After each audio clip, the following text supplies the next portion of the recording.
Okay, so in this one I want to graph the function y equals x squared minus 2x plus 5. What I want to do here is I want to use my axis of symmetry equation, which is going to be x equals negative b over 2a.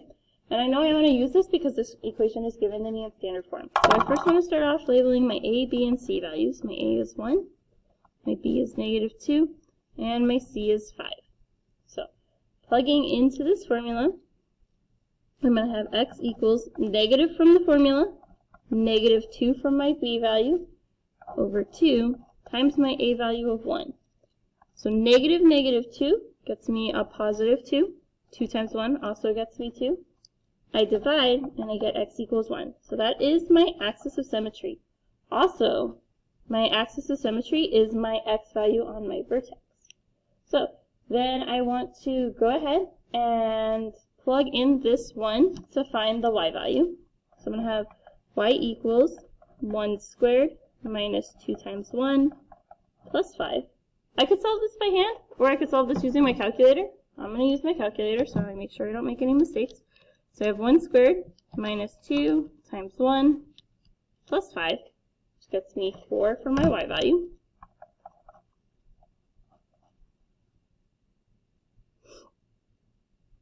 Then I'm going to go ahead and plot the two things I know. I know my vertex is 1, 4, so I should have a point there. And my axis of symmetry is x equals 1. I'm going to need 2 more points to make my graph, so I'm going to find my y-intercept. That one's really easy. It's just the c value, so that's going to be 0, 5. I'll plot that point. And then I can also, because this one is 1 to the left of my red dashed line, I'm going to go 1 to the right.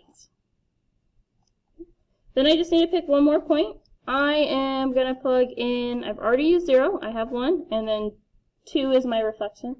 So I'm going to plug in negative 1 into my equation. So I'm going to have y equals negative 1 squared minus 2 times negative 1 plus 5. I'm going to type that into my calculator.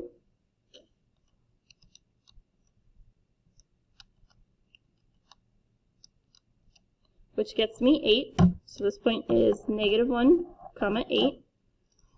And I'm going to go ahead and graph that. Then that is 2 to the left of my red dashed line, so I'm going to go 2 to the right and plot my second point. Then I want to connect my dots. This one is U-shaped, so this is a minimum, and it's at y equals 4.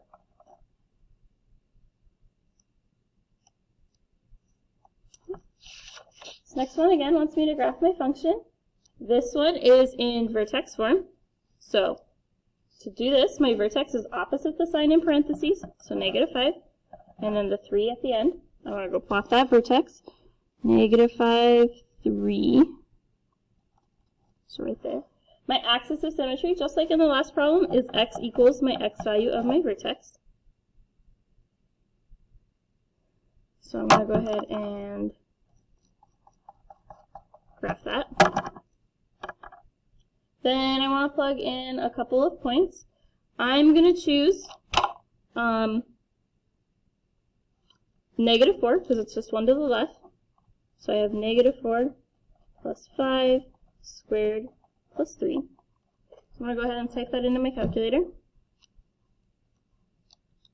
Oops.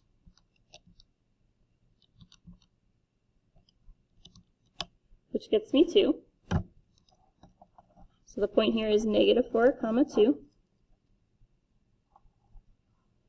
Then I can reflect that across. So my original point was 1 to the right. I went 1 to the left of my red dashed line. Now I'm going to plug in another point. I'm going to do negative 3, because that's one more this way. So I'm going to go ahead and type that in,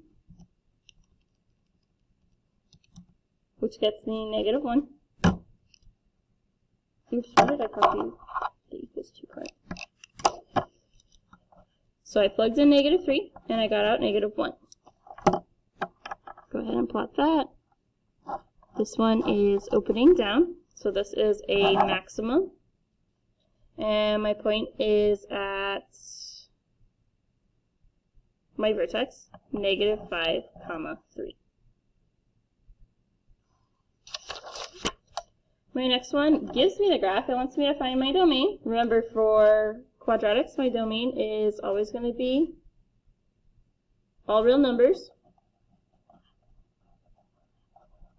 Or another way you can see this listed is negative infinity to infinity. Both of those things mean the same thing.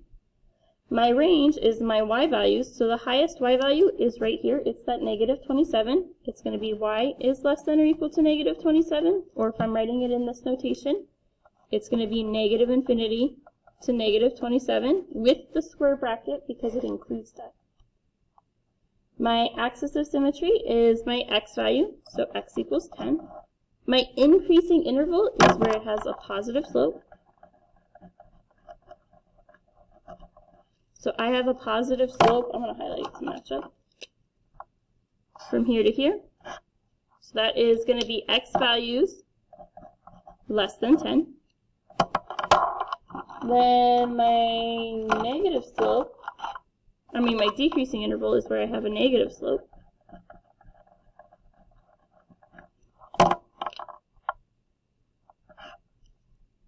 So right here. And those are x values larger than 10, so this is going to be x is greater than 10. This one is shaped like a mountain, so it has a maximum at y equals negative 27. Okay. My last problem says a ball is thrown into the air with an upward velocity of 48 feet per second. Its height h in feet after t seconds is given by the function h equals negative 8t squared plus 48t plus 17. After how many seconds does it reach its maximum? This is a key phrase to use. X equals negative b over 2a. So I need to identify these parts. A is negative 8, b is 48, and c is 17. So I'm going to plug in. I have x equals negative 48 over 2 times negative 8. So the negative 48 stays the same. 2 times negative 8 is negative 16. 2 negatives is going to make a positive, and then 48 divided by 16 is 3.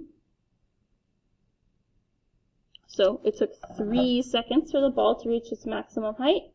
Then to find the maximum height, I want to plug 3 back in.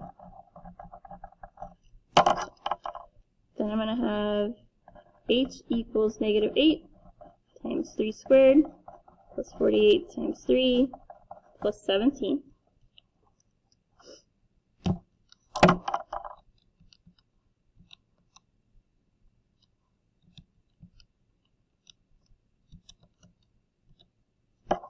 Which gets us 89 feet as the maximum height.